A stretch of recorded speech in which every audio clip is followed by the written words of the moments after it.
بسم اللہ الرحمن الرحیم۔ معزز خواتین و حضرات، محرم الحرام کی آمد ہے۔ ملت شیعہ خیر البریہ اثنا عشریہ پاکستان کا ہر فرد عزاخانوں کی تزئین و آرائش اور عزاخانوں کی رونقوں کو بحال کرنے کے لیے ابھی سے سرگرم عمل ہے۔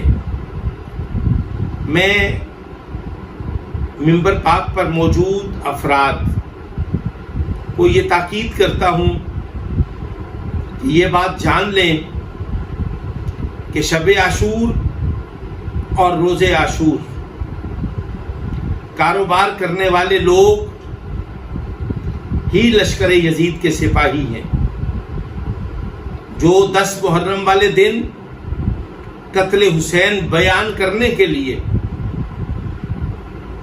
وہ 2 لاکھ 2.5 لاکھ 3 لاکھ کا ڈیمانڈ کرے، مطالبہ کرے، اسے شرم آنی چاہیے۔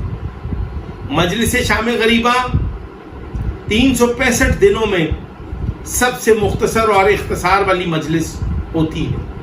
12 14 15 منٹ کی جو مجلس، جس میں صرف روز عاشور جو آل محمد پر قیامت ڈھائی گئی اور جو فرزند زہرا کی مظلومیت کا نوحہ بیان کرنے کے لیے جب ذاکر کو شام غریبہ کی مجلس پڑھنے کے لیے کہا جائے تو وہ 1.5 لاکھ سے شروع ہو کر 3 لاکھ روپے 5 لاکھ روپے تک وہ معاوضہ طلب کرتے ہیں۔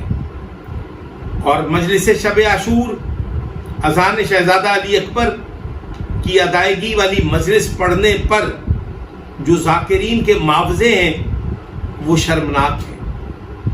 آپ کی اصلاح بہت ضروری ہے، آپ کو روکنا، آپ کو ٹوکنا بہت ضروری ہے، لیکن یہاں پر میں بانیان مجالس اور عزاداران امام مظلوم کی بارگاہ میں یہ عرض کروں گا کہ آپ ذکر سنیں، ذاکر نہ سنیں۔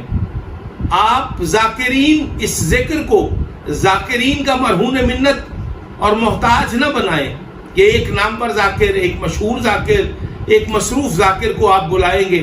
جب ایک ذاکر 4 جگہ پہ وہ اشرے پڑھ رہا ہے تو وہ آپ کی مجلس شب عاشور یا مجلس شام غریبہ کس طرح پڑھ سکتا ہے، جبکہ وہ آلریڈی پہلے سے وہ 4 مقامات پر پابند ہے کہ وہ وہاں پر خطاب کرے گا۔ خدا کے لیے اپنی ترجیحات کو بدلیں۔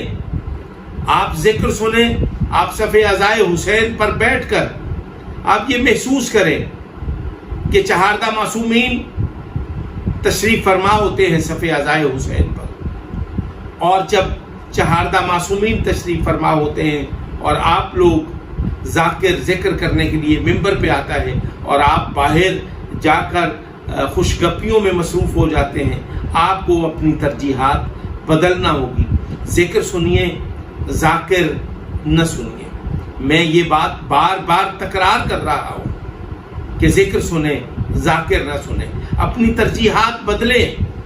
صف عزائے حسین پر بیٹھ کر جب آپ اپنے گھر کا آرام، اپنا بستر، اپنا سکون، اپنی راحت چھوڑ کر آپ امام بارگاہ میں ذکر حسین میں شامل ہونے کے لیے، ذکر حسین سننے کے لیے مجلس عزا میں بیٹھ کر آپ اگر کوئی ادھر ادھر کا گمان تک آپ کو خیال بھی آ جائے تو میں سمجھتا ہوں وہ غلط ہے۔ از راہ کرم آپ اپنے فیصلے خود کریں اور ذکر حسین جیسی مقدس عبادت کو ریاکاری سے پاک کریں۔ اور اس میں اگر آپ ان نامور ذاکرین 10 12 15 25 40 جو لوگ ہیں، آپ ان کو سننا چھوڑ دیں، آپ ان کے نام پر واہ واہ کرنی چھوڑ دیں۔ آپ ان پیٹے بازوں 15 20 25 لوگ جو اپنے آگے بٹھا کر واہ واہ اور سینہ کوبی اور آہوزاری کر کے مصنوعی گریہ ساز لوگوں کے وجود کو صف عزائے حسین کے لیے میں ایک مہلک وائرس سمجھتا ہوں، اور آپ کو چاہیے کہ وہ لوگ نظر آ جاتے ہیں۔ میں نے اگلے دن آغا علی حسین قمی کی ایک مجلس سنی جس میں انہوں نے بی بی فضہ کا واقعہ بیان کرتے ہوئے جب قیامت خیز مصائب ہوئے تو میں حلفاً بیان کرتا ہوں کہ اتنا جم غفیر تھا، اس میں ایک شخص بھی نہ اٹھا، اور جو اٹھتا تھا وہ ایک بات کر کے ذاکر کو کہتا تھا کہ یہ بات ایسے ہے، اور وہ اسی جگہ پہ بغیر کہے وہ بیٹھ جاتا تھا۔ وہ خود نمائی نہیں تھی، وہ عزاداری ہے۔ لیکن اب عزاداری جیسی مقدس عبادت کو ان چند افراد نے تماشا بنا دیا ہے۔ میں حلفاً بیان کرتا ہوں، میرا یہ دکھ، میرا یہ کرب، اور میں پھر یہ ایک بار بات کہوں گا، مجھے حق بیانی پر کوئی خوف نہیں ہے۔ میں تنہا رہ جاؤں اور بھلے میں مارا جاؤں، میں حق بیانی سے باز نہیں آؤں گا۔ ملت شیعہ خیر البریہ اثنا عشریہ پاکستان کو جو درپیش مسائل ہیں، اس میں ہر شخص کو یہ چاہیے کہ وہ اپنے منصب سے دیانتداری کرے۔ ذاکر کو چاہیے کہ وہ ذکر میں ریاکاری سے باز رہے۔ صف عزائے حسین پر بیٹھنے والے عزادار کو چاہیے کہ وہ گریہ اور فضائل میں واہ واہ، داد اور دعا اس سلیقے سے دے کہ معصومین اسے دیکھ رہے ہیں اور معصومین اس پر راضی ہو رہے ہیں۔ اسی طرح ماتمی کو چاہیے کہ وہ جب حلقہ ماتم میں کھڑا ہو تو اس وقت وہ یہ تصور کرے کہ میں امام مظلوم کا ماتمی بن کے کھڑا ہوں۔ نوحہ بیان کرنے والا نوحہ اس خضوع و خشوع سے پڑھے، اس عاجزی سے پڑھے، اور اس دردناک اور کربناک شدت کو محسوس کرتے ہوئے پڑھے کہ سننے والا، ماتم کرنے والا یہ محسوس کرے کہ ان لوگوں کا کوئی نقصان ہوا ہے۔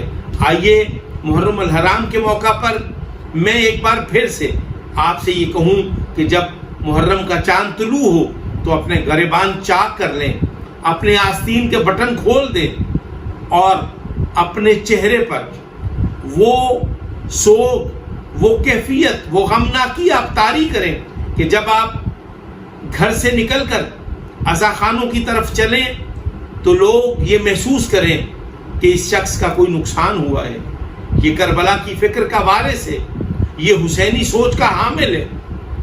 لیکن میں ایک بار پھر دست بستہ پاکستان میں بسنے والے تمام شیعان حیدر کرار کی خدمت میں یہ عرض کروں گا کہ اپنی ترجیحات بدلیں۔